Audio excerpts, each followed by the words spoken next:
আসসালামু আলাইকুম এভরিওয়ান, কেমন আছেন সবাই? অনেকদিন থেকে নতুন ভিডিও দেওয়া হচ্ছে না।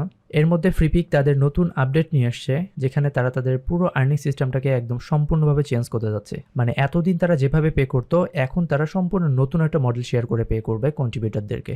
সো আজকের ভিডিওতে বেসিক্যালি আমি এই আর্নিং মডেলটা নিয়ে কথা বলবো, যে এখন থেকে কন্ট্রিবিউটররা পার ডাউনলোডে কত করে পাবে, পুরো আর্নিং সিস্টেমটা কিভাবে ক্যালকুলেট হবে, এবং একজন কন্ট্রিবিউটরের পার্সপেক্টিভ থেকে আমি আমার মতামত আপনাদের সাথে শেয়ার করবো যে এই যে নতুন আর্নিং সিস্টেমটা আসতে যাচ্ছে, এটাতে কন্ট্রিবিউটররা বেনিফিটেড হবে নাকি ফ্রিপিক বেশি বেনিফিটেড হবে, মানে এটা কন্ট্রিবিউটরদের জন্য গুড নিউজ নাকি ব্যাড নিউজ, এইসব বিষয় নিয়ে আজকে কথা বলার চেষ্টা করব। কিন্তু ভিডিও শুরু করার আগে আমি ছোট্ট একটা ইনফরমেশন আপনাদের দেই। আমাদের একটা ফেসবুক গ্রুপ আছে যেখানে আমরা ডিজাইন রিলেটেড কথাবার্তা বলি। আপনি চাইলে আমাদের ফেসবুক গ্রুপে জয়েন করতে পারেন, আমি ডিসক্রিপশনে গ্রুপের লিঙ্কটা দিয়ে দিব। এই যে আর্টিকেলটা দেখতে পাচ্ছেন, এটা হচ্ছে ফ্রিপিকের অফিসিয়াল ব্লগের একটা আর্টিকেল, যেখানে তারা এক্সপ্লেন করছে তাদের নতুন আর্নিং সিস্টেমটা কিভাবে কাজ করবে। আমি আর্টিকেলটার লিঙ্ক ডিসক্রিপশনে দিয়ে দেওয়ার চেষ্টা করবো, আপনারা চাইলে পড়ে নিতে পারেন, বাট আমি আমার মতো করে খুব সহজে আপনাদের বোঝানোর চেষ্টা করতেছি।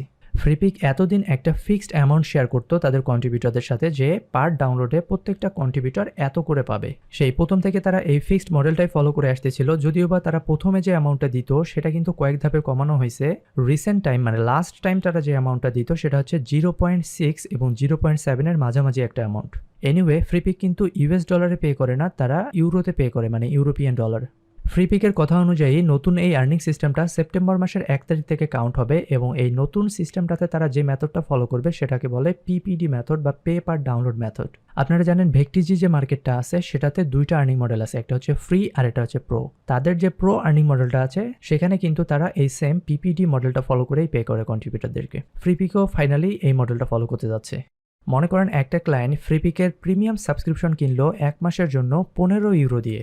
ফ্রিপিকের বর্তমান নিয়ম অনুযায়ী যাদের প্রিমিয়াম সাবস্ক্রিপশন আছে তারা প্রত্যেক দিন 100টা করে ফাইল ডাউনলোড করতে পারবে। তাহলে যে ক্লায়েন্টটা 15 ইউরো দিয়ে 1 মাসের জন্য প্রিমিয়াম সাবস্ক্রিপশন কিনলো, সে প্রত্যেক দিন, মানে এই 30 দিন বা এই 1 মাস, প্রত্যেক দিন 100টা করে ফাইল ডাউনলোড করতে পারবে।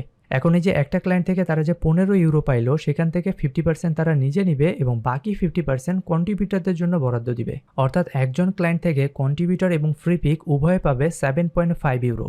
কন্ট্রিবিউটরের জন্য যে 7.5 ইউরো বরাদ্দ, সেটা কিন্তু একজন কন্ট্রিবিউটর পাবে না। ওই ক্লায়েন্টটা ওই 1 মাসে যতজন কন্ট্রিবিউটরের ফাইল ডাউনলোড করবে সবার মাঝে এই 7.5টা ভাগ করে দেওয়া হবে। এখন মনে করেন ওই ক্লায়েন্টে 1 মাসে শুধুমাত্র 10টা ফাইল ডাউনলোড করলো, তাহলে 7.5 ভাগ 10, যাদের ফাইল ডাউনলোড করছে তারা প্রত্যেকটা ডাউনলোডের জন্য 75 সেন্ট করে পাবে, 0.75 ইউরো। আবার যদি এই ক্লায়েন্টে 1 মাসে 50টা ফাইল ডাউনলোড করে, তাহলে 7.5 ভাগ 50, অর্থাৎ প্রত্যেকটা ডাউনলোডের জন্য ওই কন্ট্রিবিউটররা পাবে 15 সেন্ট বা 0.15 ইউরো। দেখেন, ডাউনলোড বাড়ার সাথে সাথে কিন্তু আর্নিংটা কমে যাচ্ছে। আমরা যদি আরো দুই একটা এক্সাম্পল দেখি, মনে করেন ওই ক্লায়েন্টে 1 মাসে 500টা ফাইল ডাউনলোড করলো, তাহলে 7.5 ভাগ 500, 0.015 ইউরো, মানে মাত্র 1.5 সেন্ট করে পাবে তখন প্রত্যেকটা ডাউনলোডের জন্য। আর যদি কোনো ক্লায়েন্ট 1500টা ফাইল মাত্র ডাউনলোড করে, তাহলে প্রত্যেকটা কন্ট্রিবিউটর পাবে মাত্র 0.005 ইউরো, মানে 1 সেন্টেরও অর্ধেক, হাফ সেন্ট করে পাবে প্রত্যেকটা ডাউনলোডের জন্য।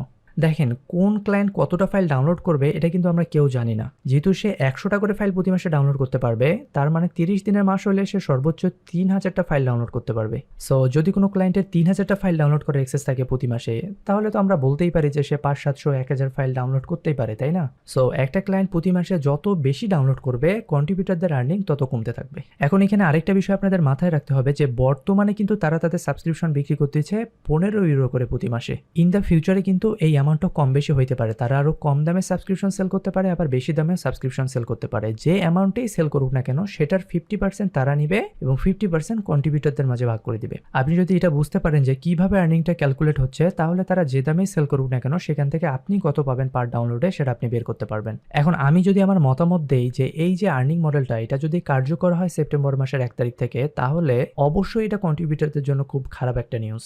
দেখেন, যেখানে একটা ক্লায়েন্ট প্রতি মাসে 3000টা ফাইল ডাউনলোড করার অ্যাক্সেস পাচ্ছে, সেখানে তো আমরা বলতেই পারি যে একটা ক্লায়েন্ট 500-700 ফাইল, 1000 ফাইল ডাউনলোড করতেই পারে, তাই না? 500 ফাইলও যদি ডাউনলোড করে, তাহলে প্রত্যেকটা ডাউনলোডে কন্ট্রিবিউটররা পাচ্ছে মাত্র 1.5 সেন্ট। আগে পাইতো 6.5 সেন্ট, এখন পাচ্ছে 1.5 সেন্ট। 2 সেন্টও না, 2 সেন্টেরও কম, যদি 500টা ফাইল ডাউনলোড করে। তবে এখানে আরেকটা বিষয় আছে, সেটা হচ্ছে সব কন্ট্রিবিউটররা কিন্তু রেগুলার ফাইল ডাউনলোড করে না। যেমন আমি আমার নিজের এক্সাম্পল যদি দেই, আমার কিন্তু প্রিমিয়াম সাবস্ক্রিপশন আছে, আমি একদম ইয়ারলি সাবস্ক্রিপশন কিনি। আমি শুধুমাত্র তখনই ফাইল ডাউনলোড করি যখন আমার ক্লায়েন্টের কাজের জন্য দরকার পড়ে।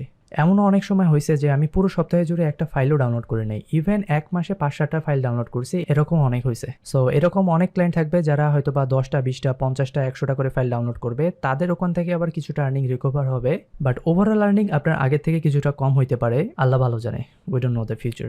যাই হোক, আপনারা আপনাদের মতো কাজ করতে থাকেন, 2-1 মাস যাক, তারপরে হয়তো বা আমরা ভালোভাবে বুঝতে পারবো যে আসলে এটা আমাদের জন্য ভালো হইলো নাকি খারাপ হইলো। সো ভালো থাকবেন সবাই, ইনশাল্লাহ অন্য কোনো ভিডিওতে দেখা হবে।